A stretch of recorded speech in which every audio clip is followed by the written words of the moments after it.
Isang antolohiya ng mga pagbasa sa mga salita ng makapangyarihang Diyos.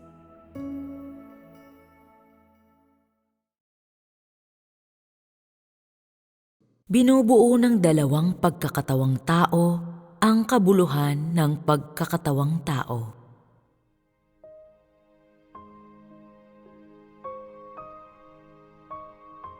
Ang bawat yugto ng gawaing ginagawa ng Diyos ay may sariling praktikal na kabuluhan.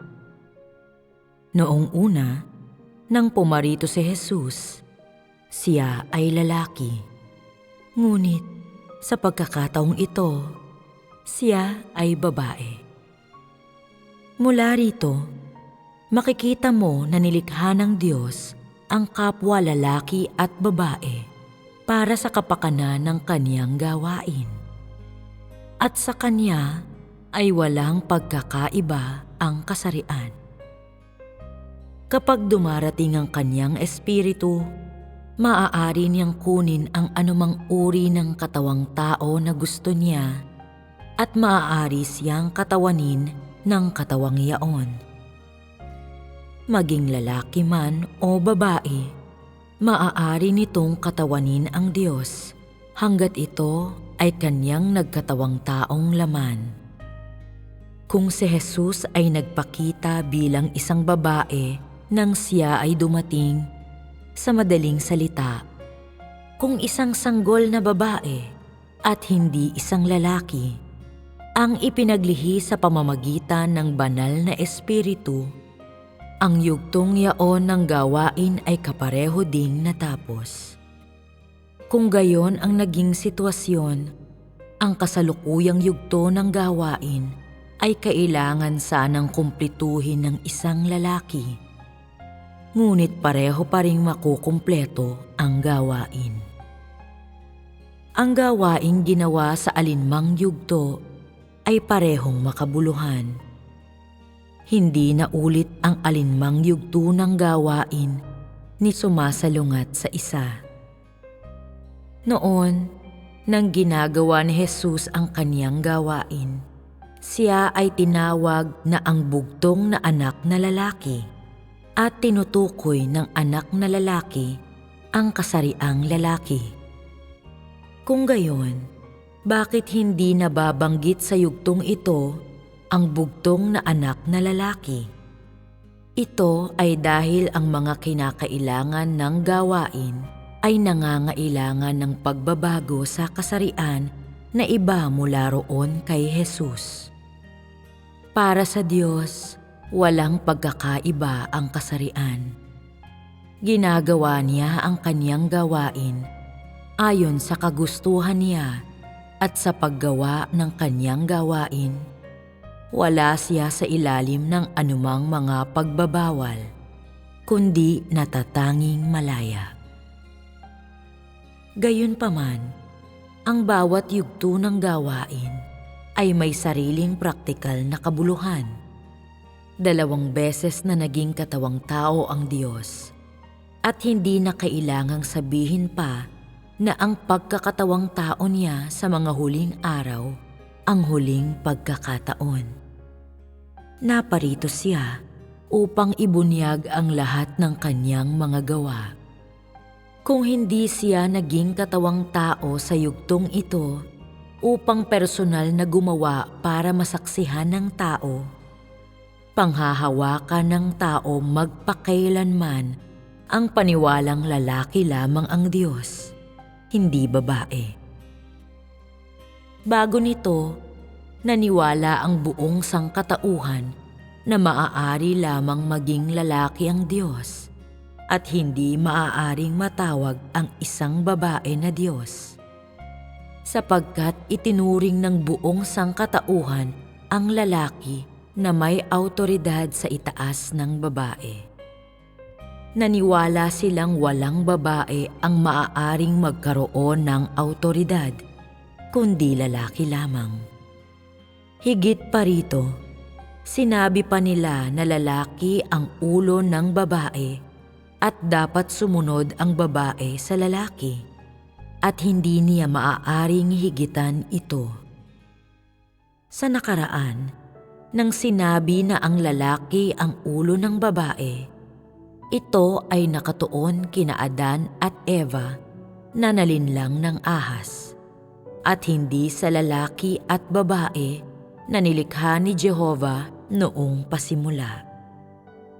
Sabihin pa, dapat na sundin at mahalin ng isang babae ang kanyang asawa tulad ng kailangang matutunan ng asawang lalaki na pakainin at suportahan ang kaniyang pamilya. Mga batas at utos ito na itinatag ni Jehovah na kailangang sundin ng sangkatauhan sa kanilang pamumuhay sa lupa. Sinabi ni Jehovah sa babae, "At sa iyong asawa ay magnanais ang iyong kalooban, at siya'y mamumuno sa iyo." Sinabi niya lamang iyon upang ang sangkatauhan na parehong lalaki at babae ay mamuhay ng normal na mga buhay sa ilalim ng pamamahala ni Jehovah, at tanging upang ang mga buhay ng sangkatauhan ay magkaroon ng isang kayarian at hindi mawala sa kanilang wastong pagkakaayos. Sa makatuwid, gumawa si Jehovah ng angkop na mga alituntunin sa kung paano dapat kikilos ang lalaki at babae. Ngunit ito ay kaugnay lamang sa lahat ng nilalang na nabubuhay sa lupa at walang kaugnayan sa nagkatawang taong laman ng Diyos. Paano magiging kapareho ng Diyos ang kanyang sangnilikha? Ang mga salita niya ay nakatuon lamang sa sangkatauhan ng kanyang sangnilikha. Itinatag niya lamang ang mga alituntunin para sa lalaki at babae upang makapamuhay ng normal na mga buhay ang sangkatauhan. Noong pasimula, nang likhain ni Jehovah ang sangkatauhan, gumawa siya ng dalawang uri ng tao, parehong lalaki at babae. Kaya't ang kanyang nagkatawang taong laman ay napag-iba rin sa alinman sa lalaki o babae. Hindi siya nagpasya sa kanyang gawain batay sa mga salitang sinabi niya kina Adan at Eva. Ang dalawang beses niyang pagiging katawang tao ay ganap na ipinasya ayon sa kanyang kaisipan noong una niyang likhain ang sangkatauhan. Iyon ay, kinumpleto niya ang gawain ng kanyang dalawang pagkakatawang tao batay sa lalaki at babae bago sila napasama.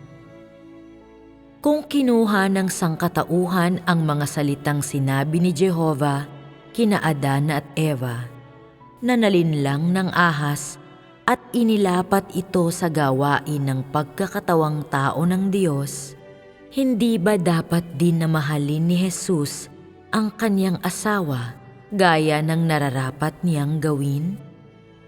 Sa ganitong paraan, magiging Diyos pa rin ba ang Diyos? At dahil ganito, makakaya pa rin ba niyang kumpletuhin ang kanyang gawain? Kung mali para sa nagkatawang taong laman ng Diyos ang maging babae, hindi ba magiging mali na rin sa pinakamalaking sukat na nalikha ng Diyos ang babae? Kung iniisip pa rin ng tao na mali para sa Diyos ang magkatawang tao bilang babae, kung gayon hindi ba si Jesus na hindi nag-asawa at sa makatuwid ay hindi maaaring magmahal sa kanyang asawa, ay nasa kamalian din tulad ng kasalukuyang pagkakatawang tao? Yamang ginagamit mo ang mga salitang binigkas ni Jehovah kay Eva upang sukatin ang katotohanan ng pagkakatawang tao ng Diyos sa kasalukuyan. Dapat mong gamitin kung gayon ang mga salita ni Jehovah kay Adan upang hatulan ang Panginoong Jesus na naging katawang tao sa kapanahunan ng biyaya. Hindi ba pareho ang dalawang ito? Yamang sinusukat mo ang Panginoong Hesus batay sa lalaki na hindi nalinlang ng ahas. Hindi mo maaaring hatulan kung gayon ang katotohanan ng pagkakatawang tao ngayon batay sa babae na nalinlang ng ahas. Magiging hindi patas ito. Kung ginawa mo ang gayong paghatol, patunay ito na wala ka sa katinuan. Nang 2 beses na naging katawang tao si Jehovah, ang kasarian ng kanyang katawang tao ay naugnay sa lalaki at babae na hindi nalinlang ng ahas. Alinsunod ito sa lalaki at babae na hindi nalinlang ng ahas na 2 beses siyang nagkatawang tao. Huwag isipin na ang pagkalalaki ni Jesus ay pareho sa Adan na nalinlang ng ahas. Ganap na wala silang kaugnayan at ang dalawa ay mga lalaki na may magkaibang kalikasan. Tiyak na ang pagkalalaki ni Jesus ay hindi maaaring magpatunay na ulo lamang siya ng lahat ng babae, ngunit hindi ng lahat ng lalaki? Hindi ba siya ang hari ng lahat ng mga Hudyo, kasama ang parehong mga lalaki at babae? Siya ay Diyos mismo. Hindi lamang ang ulo ng babae, kundi ulo rin ng lalaki. Siya ang Panginoon ng lahat ng nilalang at ulo ng lahat ng nilalang. Paano mo nagagawang tukuyin ang pagkalalaki ni Jesus bilang ang sagisag ng ulo ng babae? Hindi ba ito kalapastanganan? Si Jesus ay isang lalaki na hindi nadungisan ng kasamaan. Siya ay Diyos. Siya ang Kristo. Siya ang Panginoon. Paano siya magiging isang lalaki na tulad ni Adan na pinasama? Si Jesus ang katawang tao na isinuot ng pinakabanal na Espiritu ng Diyos. Paano mo nagagawang sabihin na siya ay isang Diyos na nagtataglay ng pagkalalaki ni Adan? Sa ganiyang sitwasyon, hindi ba magiging mali ang lahat ng gawain ng Diyos? Magagawa ba ni Jehovah na isama sa loob ni Jesus ang pagkalalaki ni Adan na nalinlang? Hindi ba ang pagkakatawang tao sa kasalukuyan ay isa pang pagkakataon ng gawain ng Diyos na nagkatawang tao na naiiba sa kasarian mula kay Jesus, ngunit katulad niya sa kalikasan? Nangangahas ka pa rin bang sabihin na hindi maaaring maging babae ang Diyos na nagkatawang tao dahil babae ang unang nalinlang ng ahas? Nangangahas ka pa rin bang sabihin na dahil ang babae ang pinakamarumi at ang pinagmula ng kasamaan ng sangkatauhan, ang Diyos ay hindi maaaring maging katawang tao bilang isang babae? Nangangahas ka bang magpumilit sa pagsasabi na ang babae ay dapat laging sumunod sa lalaki at maaaring hindi kailanman maghayag o direktang kumatawan sa Diyos? Hindi mo naunawaan sa nakaraan. Ngunit makapagpapatuloy ka ba ngayon sa paglapastangan sa gawain ng Diyos, lalo na sa nagkatawang taong laman ng Diyos? Kung hindi mo kayang makita ito ng may ganap na kalinawan, pinakamahusay na isaalang-alang mo ang iyong pananalita upang hindi mabunyag ang iyong kahangalan at kamangmangan at malantad ang iyong kapangitan. Huwag mong isipin na nauunawaan mo ang lahat. Sinasabi ko sa iyo na ang lahat ng nakita at naranasan mo na ay hindi sapat para maunawaan mo kahit ang ika-1,000 bahagi ng aking plano ng pamamahala.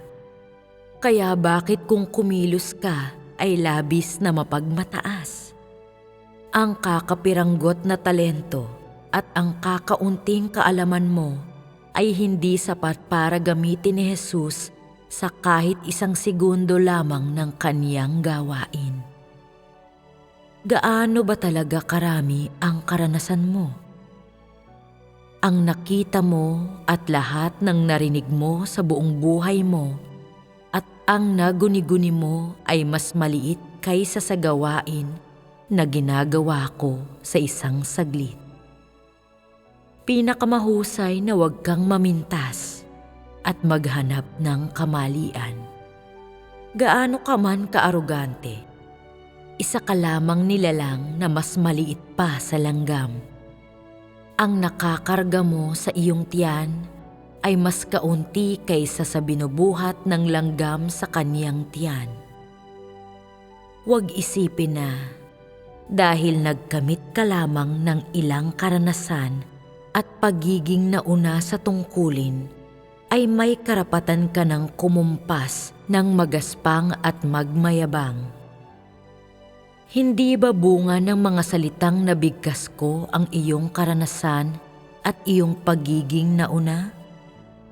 Naniniwala ka bang binili mo ang mga iyon sa pamamagitan ng sarili mong paggawa at pagsisikap?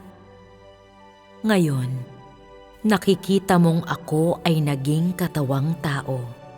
At dahil lamang dito, ikaw ay napupuno ng gayong kayamang mga konsepto at nakahirang ng hindi mabilang na mga paniwala mula sa mga iyon. Kung hindi dahil sa aking pagkakatawang tao, kahit pa may angking kang hindi pangkaraniwang mga talento, hindi ka magkakaroon ng napakaraming mga konsepto. At hindi ba nagmumula sa mga ito ang mga paniwala mo? Kung hindi naging katawang tao si Jesus sa unang pagkakataong iyan, malalaman mo ba ang tungkol sa pagkakatawang tao? Hindi ba dahil binigyan ka ng unang pagkakatawang tao ng kaalaman, kaya walang pakundangan mong sinusubukang hatulan ang ikalawang pagkakatawang tao? Bakit, sa halip na maging masunuring tagasunod, ay isinasailalim mo ito sa pag-aaral? Kapag nakapasok ka tungo sa daloy na ito at lumapit sa harapan ng nagkatawang taong Diyos, papayagan ka ba niyang gumawa ng isang pag-aaral tungkol dito? Ayos lamang para sa iyo na pag-aralan ang kasaysayan ng sarili mong pamilya. Ngunit kung susubukan mong pag-aralan ang kasaysayan ng pamilya ng Diyos, papayagan ka ba ng Diyos ng kasalukuyan na isagawa ang naturang pag-aaral? Hindi ka ba bulag? Hindi mo ba hinahamak ang iyong sarili?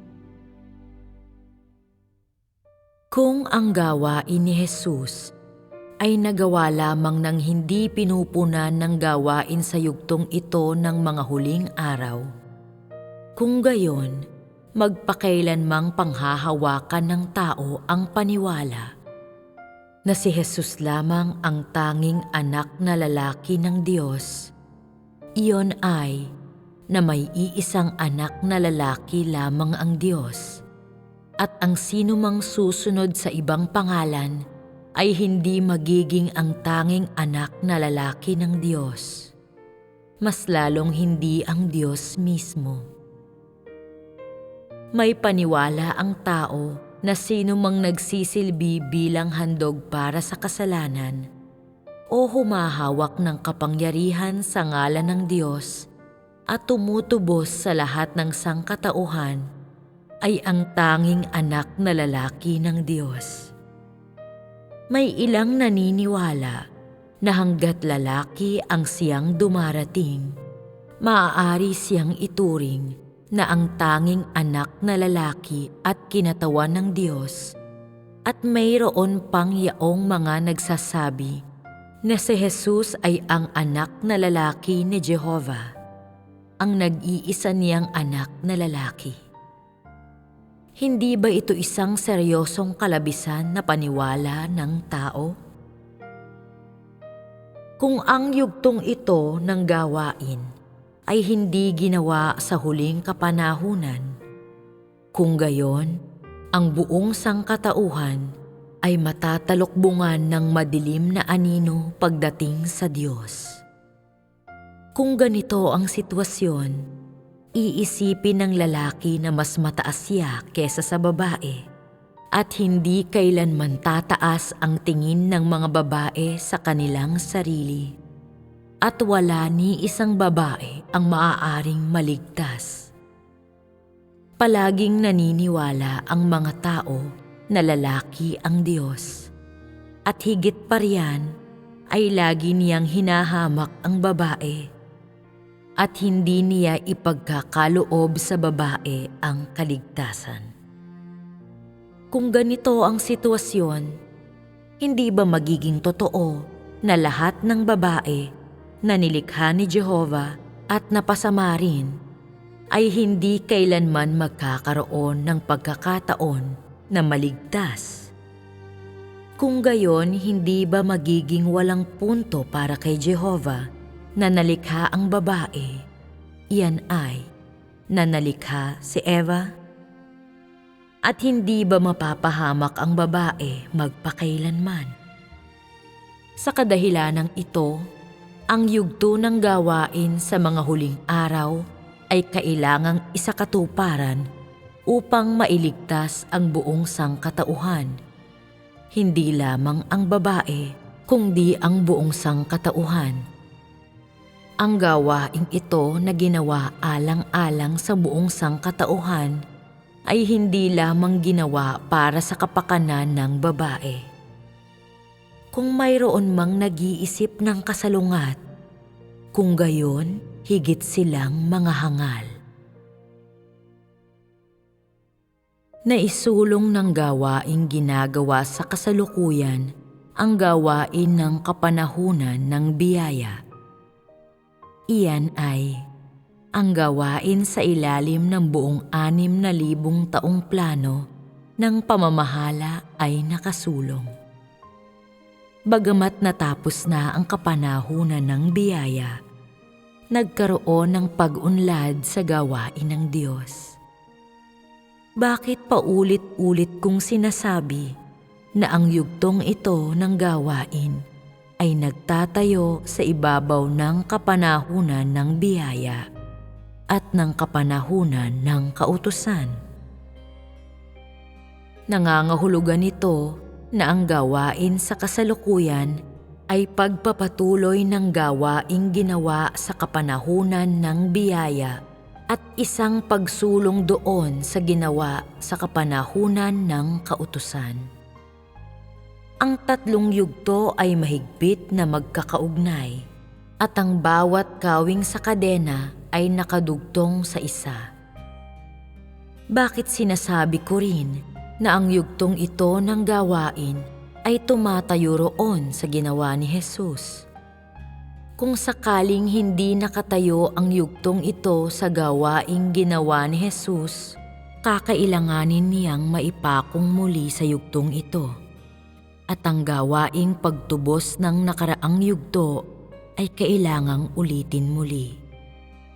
Magiging walang saysay ito, kaya't hindi sa ganap nang natapos ang gawain, kundi nakasulong ang kapanahunan at ang antas ng gawain ay naitaas ng mas mataas pa kaysa rati. Maaaring sabihin na ang yugtong ito ng gawain ay itinayo sa pundasyon ng kapanahunan ng kautusan at sa bato ng gawain ni Jesus. Ang gawain ay itinatayo ng yugto-yugto, at ang yugtong ito ay hindi isang bagong pasimula. Tanging ang pinagsamang tatlong yugto ng gawain ang maaaring ituring na 6,000 taong plano ng pamamahala. Ang gawain ng yugtong ito ay ginagawa sa pundasyon ng gawain ng kapanahunan ng biyaya. Kung hindi magkaugnay ang dalawang yugtong ito ng gawain, kung gayon, bakit hindi inulit ang pagpapako sa krus sa yugtong ito? Bakit hindi ko pinapasan ang kasalanan ng tao? Hindi ako pumarito sa pamamagitan ng paglilihi ng banal na espiritu, ni pinapasan ko ang mga kasalanan ng tao sa pamamagitan ng pagpapapako sa krus. Sa halip, narito ako upang direktang kastiguhin ang tao. Kung ang pagkastigo ko sa tao at ang pagparito ko ngayon na hindi sa pamamagitan ng paglilihi ng banal na espiritu ay hindi sumunod sa pagpapapako sa krus, kung gayon, hindi ako magiging karapat-dapat upang kastiguhin ang tao. Talagang dahil kaisa ako ni Jesus, kaya pumarito ako upang direktang kastiguhin at hatulan ang tao. Ang gawain sa yugtong ito ay buong itinatayo sa gawain ng sinusundang yugto. Iyan ang dahilan kung bakit tanging ang ganitong uri ng gawain ang makapagdadala sa tao isa-isang hakbang sa kaligtasan. Ako at si Jesus ay mula sa iisang espiritu. Bagamat wala kaming kaugnayan sa aming mga katawang tao, iisa ang aming mga espiritu. Bagamat ang nilalaman ng ginagawa namin at ang gawain na ginagampanan namin ay magkaiba, magkapareho kami sa diwa. Magkaiba ang porma ng aming mga katawang tao. Ngunit ito ay dahil sa pagbabago, sa kapanahunan at ang magkaibang mga kinakailangan sa aming gawain. Magkaiba ang mga ministeryo namin. Kaya ang gawain na dala namin at ang disposisyon na ibinubunyag namin sa tao ay magkaiba rin. Iyan ang dahilan kung bakit ang nakikita at nauunawaan ng tao ngayon ay hindi katulad roon sa nakaraan. Ito ay dahil sa pagbabago sa kapanahunan. Sa lahat ng iyan, sila ay magkaiba sa kasarian at porma ng kanilang mga katawang tao. At hindi sila ipinanganak sa parehong pamilya, at lalo nang hindi sa parehong panahon. Gayunman, iisa ang kanilang mga espiritu. Sa lahat ng iyan, ang kanilang mga katawang tao ay walang kaugnayan sa dugo ni anumang uri ng pisikal na pagkakamag-anak. Hindi maitatangging sila ay pagkakatawang tao ng Diyos sa dalawang magkaibang panahon. Hindi mapasisinungalingang katotohanan na sila ang mga nagkatawang taong laman ng Diyos. Bagamat hindi sila magkadugo at magkaiba ang kanilang pantaong wika, ang isa ay lalaki na nagsasalita ng wika ng mga Hudyo at ang isa ay babae na eksklusibong nagsasalita ng Tsino. Para sa kadahilanang ito, kaya nabuhay sila sa magkaibang bansa upang gawin ang gawain na kinakailangang gawin ng bawat isa. At sa magkaibang panahon din, sa kabila ng katunayang iisa silang espiritu at nagtataglay ng parehong kakanyahan, ganap na walang mga pagkakatulad sa panlabas nilang mga katawang tao. Ang pagkakatulad lamang nila ay ang parehong pagkatao, ngunit pagdating sa panlabas na kaanyuan ng kanilang mga katawang tao at ang mga pangyayari sa kanilang kapanganakan, hindi sila magkapareho. Ang mga bagay na ito ay walang epekto sa kani-kanilang gawain o sa pagkakilala ng tao tungkol sa kanila. Dahil sa huling pagsusuri, iisa silang espiritu at walang makapaghihiwalay sa kanila. Bagamat hindi sila magkadugo, ang buong persona nila ay nasa patnubay ng kanilang mga espiritu na naglalaan sa kanila ng magkaibang gawain sa magkaibang mga panahon at ng kanilang mga katawang tao sa magkaibang linya ng dugo. Katulad nito, ang Espiritu ni Jehovah ay hindi ang ama ng Espiritu ni Jesus, at ang Espiritu ni Jesus ay hindi anak ng Espiritu ni Jehovah. Iisa sila at parehong Espiritu. Katulad lamang ng nagkatawang taong Diyos ngayon at ni Jesus. Bagamat hindi sila magkadugo, sila ay iisa. Ito ay dahil iisa ang kanilang mga espiritu. Kayang gawin ng Diyos ang gawain ng habag at mapagmahal na kabaitan. Gayon din ang matuwid na paghatol at pagkastigo sa tao at yaong pagtawag ng mga sumpa sa tao.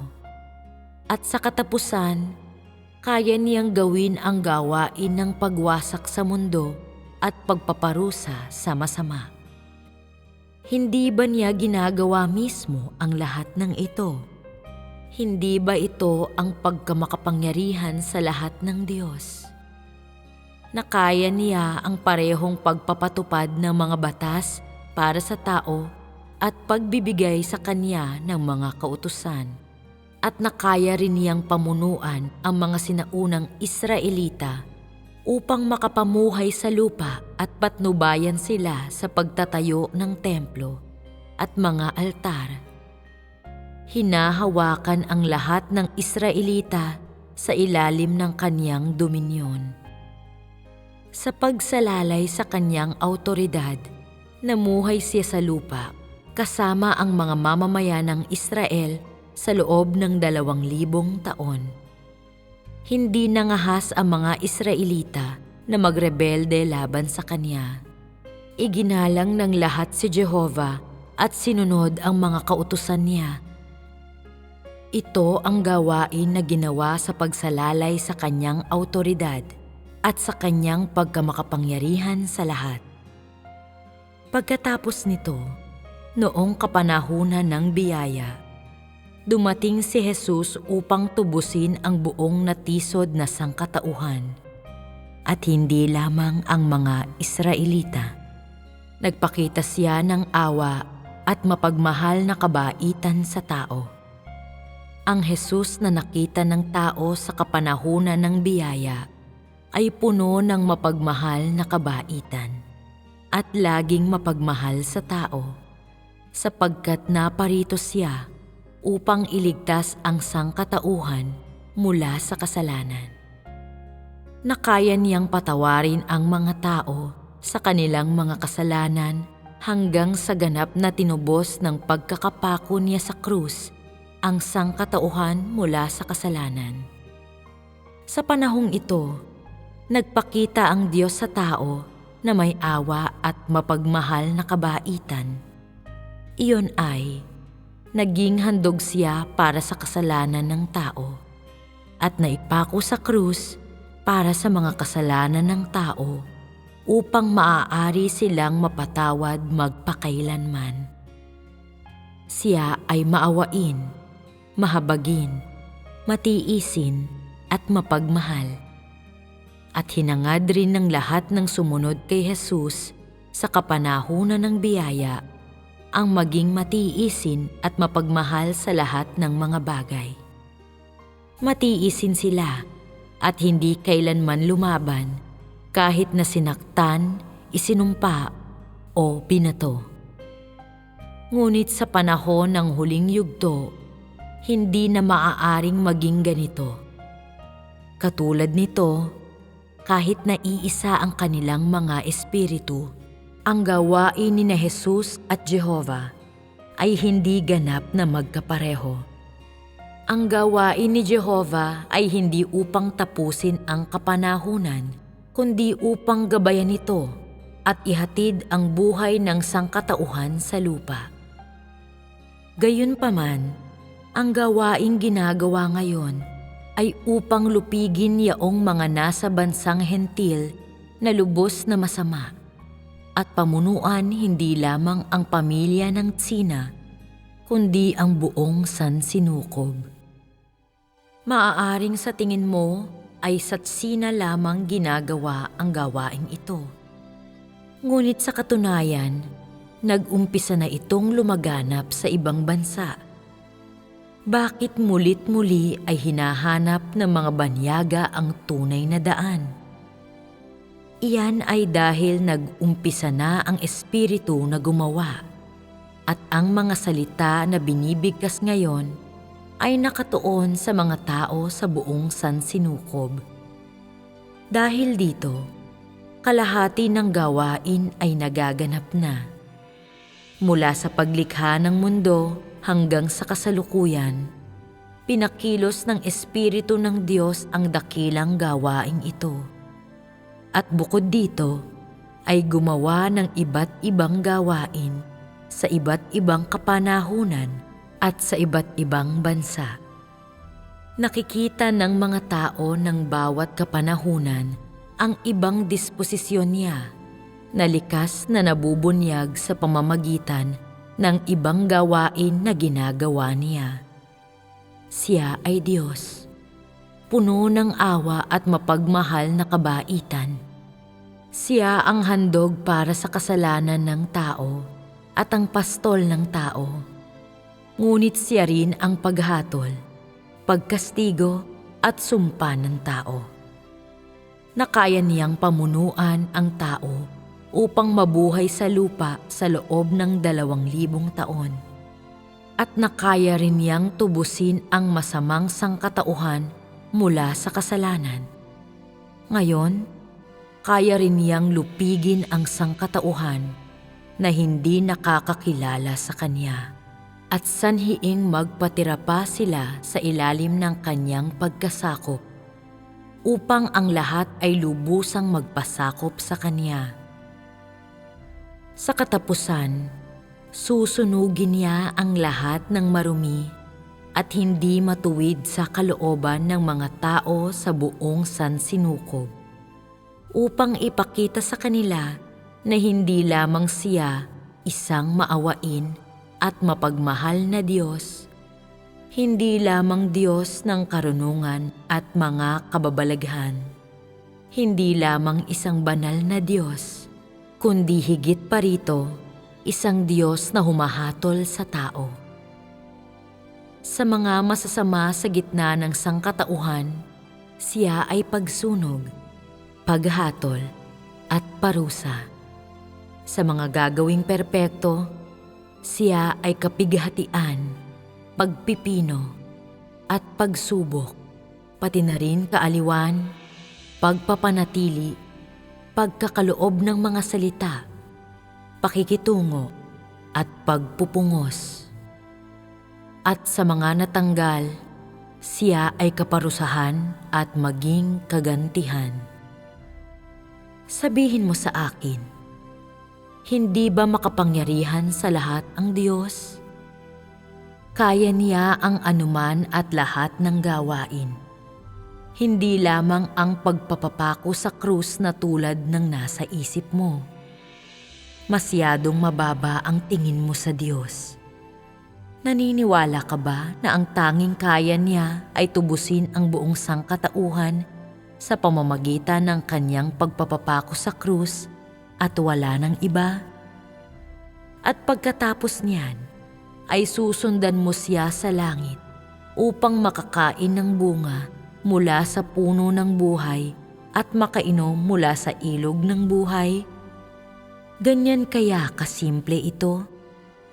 Sabihin mo sa akin, ano na ang nagawa mo? Nasa iyo ba ang buhay ni Jesus? Natubos ka nga sa pamamagitan niya. Ngunit ang pagpapapako sa krus ay gawain ni Jesus mismo. Anong tungkulin ang nagawa mo na bilang isang tao? May panlabas ka lamang na kabanalan, ngunit hindi mo nauunawaan ang kanyang daan. Ganyan ba ang paghahayag mo sa kanya? Kung hindi mo nakamit ang buhay ng Diyos o nakita ang kabuuan ng kanyang matuwid na disposisyon, kung gayon, hindi mo maaaring sabihin na taglay mo ang buhay at hindi ka karapat-dapat na pumasok sa pasukan ng kaharian ng langit. Hindi lamang isang espiritu ang Diyos. Kaya rin niya ang maging katawang tao. Higit pa rito, siya ay isang katawan ng kaluwalhatian. Si Jesus, bagamat hindi ninyo siya nakita, ay nasaksihan ng mga Israelita. Iyan ay ng mga Hudyo noon. Noong una, siya ay isang katawan ng laman. Ngunit pagkatapos niyang naipako sa krus, siya ay naging ang katawan ng kaluwalhatian. Siya ang sumasaklaw sa lahat na espiritu at kayang gumawa sa bawat dako. Maaari siyang maging si Jehovah o si Jesus o ang Mesiyas. Sa katapusan, kaya rin niyang maging makapangyarihang Diyos. Siya ay pagkamakatwiran, paghatol at pagkastigo. Siya ay sumpa at puot, ngunit siya rin ay awa at mapagmahal na kabaitan. Lahat ng gawain na kanyang nagawa ay kayang kumatawan sa kanya. Anong uri ng Diyos ang masasabi mo tungkol sa kanya? Hindi mo basta kayang ipaliwanag. Ang tanging masasabi mo ay, anong uri ng Diyos siya? Hindi ko kayang ipaliwanag. Huwag kang gumawa ng konklusyon na ang Diyos ay magpakailanmang isang Diyos ng awa at mapagmahal na kabaitan dahil lamang sa ginawa niya ang gawain ng pagtubos sa isang yugto. Masisigurado mo ba na siya ay maawain at mapagmahal na Diyos lamang? Kung maawain at mapagmahal siyang Diyos, bakit niya dadalhin sa katapusan ang kapanahunan sa mga huling araw? Bakit siya magpapadala ng napakaraming mga sakuna? Kung ito ay tulad ng iniisip mo, na siya ay maawain at mapagmahal sa tao hanggang sa katapusan, kahit sa huling kapanahunan, bakit siya magpapadala ng mga sakuna mula sa kalangitan?